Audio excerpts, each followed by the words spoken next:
Once upon a midnight dreary, while I pondered weak and weary over many a quaint and curious volume of forgotten lore, while I nodded, nearly napping, suddenly there came a tapping, as of some one gently rapping at my chamber door. "'Tis some visitor," I muttered, tapping at my chamber door. Only this, and nothing more. Distinctly I remember, it was in the bleak December, and each separate dying ember wrought its ghost upon the floor. Eagerly I wished the morrow, vainly I had sought to borrow from my books a case of sorrow, sorrow for the lost Lenore, for the rare and radiant maiden whom the angels named Lenore, nameless here forevermore. And the silken, sad, uncertain rustling of each purple curtain thrilled me, filled me with fantastic terrors never felt before, so that now, to still the beating of my heart, I stood repeating, "'Tis some visitor intruding entrance at my chamber door. Some late visitor intruding entrance at my chamber door. This is it, and nothing more." Presently my soul grew stronger, hesitating then no longer. "Sir," said I, "or Madam, truly your forgiveness I implore. But the fact is I was napping, and so gently you came rapping, and so faintly you came tapping, tapping at my chamber door, that I scare was sure I heard you. Here I opened the wide door, darkness there, and nothing more." Deep into that darkness peering, lone I stood there wandering, fearing, doubting, dreaming dreams no mortal ever dared to dream before. But the silence was unbroken, and the darkness gave no token, and the only word there spoken was the whispered word, "Lenore." This I whispered, and an echo murmured back the word, "Lenore." Merely this, and nothing more.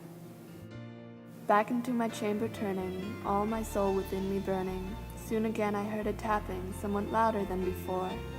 "Surely," I said, "surely that is something at my window lattice. Let me hear then what that is, and this mystery explore. Let my heart be still a moment, and this mystery explore. 'Tis the wind, and nothing more." Open here I flung the shutter, when, with many a flirt and flutter, in there stepped a stately raven of the saintly days of yore.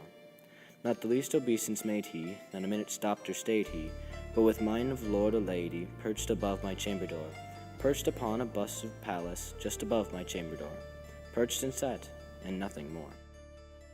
Then this ebony bird beguiled my sad fancy into smiling. By the grave of the stern decorum of the continents it wore. "Thou, thy crest be shorn on the shaven. Thou," I said, "art sure no craven." Ghastly grim, and the ancient raven wandering from the nightly shore. "Tell me what thy lordly name is on the night's Plutonine shore," quoth the raven, nevermore. Much I marveled this ungainly fowl to hear discourse so plainly, though its answer little meaning, little relevancy bore. For we cannot help agreeing that no living human being ever yet was blessed with seeing bird above his chamber door, bird or beast above the sculptured bust above his chamber door, with such a name as Nevermore. But the raven, sitting lonely on the placid bust, spoke only that one word, as if his soul in that one word he did outpour. Nothing further than he uttered, not a feather than he fluttered, till I scarcely more than muttered, "Other friends have flown before. On the morrow he will leave me, as my hopes have flown before." Then the bird said, "Nevermore." Startled at the stillness broken by a reply so aptly spoken, "Doubtless," said I, "what it utters is its only stock and store, caught from some unhappy master whom unmerciful disaster followed fast and followed faster till his songs one burden bore, till the dirges of his hope that melancholy burden bore, of never, nevermore." But the raven still beguiling all my sad soul into smiling. Straight I wheeled a cushioned seat in front of the bird, and bust and more. Then, upon the velvet sinking, I betook myself to linking fancy unto fancy, thinking that this ominous bird of yore, what this grim, ungainly, ghastly, gaunt, and anonymous bird of yore meant his croaking nevermore. This I sat engaged in guessing, but no syllable expressing to the fowl whose fiery eyes now burned into my bosom's core. This and more I sat divining, with my head at ease reclining on the cushion's velvet lining that the lamplight gloated o'er, but whose velvet violet lining with the lamplight gloating o'er, she shall press, ah, nevermore. Then methought the air grew denser, perfumed from an unseen censer swung by seraphim, whose footfalls tinkled on the tufted floor. Wretch, I cried, thy God hath lent thee, by these angels he has sent thee respite, respite and nepenthe from thy memories of Lenore. Quaff, oh quaff this kind nepenthe, and forget this lost Lenore. Quoth the raven, nevermore. Prophet, said I, thing of evil, prophet still, of bird or devil, whether tempters sent or whether tempests tossed thee here ashore, desolate yet all undaunted on this desert land enchanted, on this home by horror haunted, tell me truly, I implore, is there balm in Gilead? Tell me, I implore. Quoth the raven, nevermore.